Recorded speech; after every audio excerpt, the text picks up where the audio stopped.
So what sandbanding does is it cuts a vertical slit through that organic matter, allowing water to penetrate, get through that thatch layer, and then over time allow more oxygen to get to the sides of the organic matter, increase microbial activity, and reduce the organic matter there.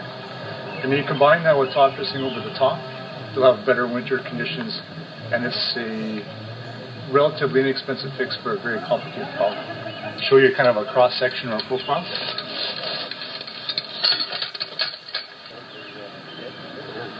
You can see in this cross-section years and years of top dressing, but then a slight accumulation of organic matter where the top dressing program may have stopped, may have been reduced due to budget cutbacks for whatever reason.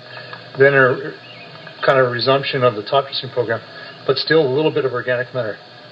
So the sandband slices right through the first layer, right through the second layer, and all the way down into the parent material, creating a really wide channel for drainage, improving drainage on the surface. Most of the golf course, especially the approaches and all the par 3s, and some of the entire fairways like 15, 16, 17, 7, 1 and 18 have been slit drained with a 2-inch drain tile every 7 feet over the entire fairway.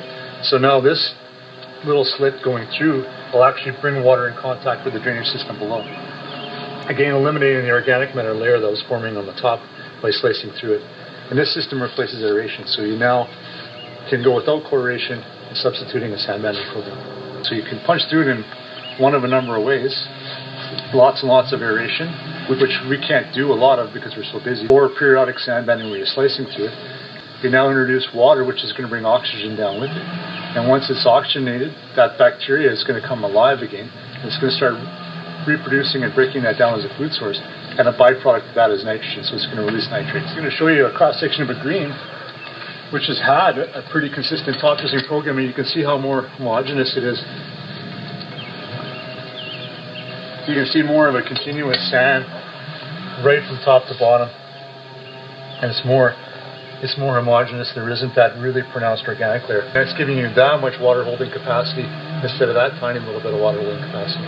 And we picked some of our worst fairways like 15, 16, 17, and 7, 1 and 18. And that's why we're proposing to do those fairways again. So we've now sandbanded the entire golf course once. We're going to go back and do all our trouble spots the second time. So 1, 15, 16, 17, 7, and 18 are going to be the first of the 6 fairways we do this year. And that's going to happen likely in late September, early October. Yeah. And then the following year we'll do the worst 6 again, and so over a 3-year cycle we'll get all 18 holes done again, but on a 6 and 3 basis we'll have less disruption to play and still be addressing the needs for aeration.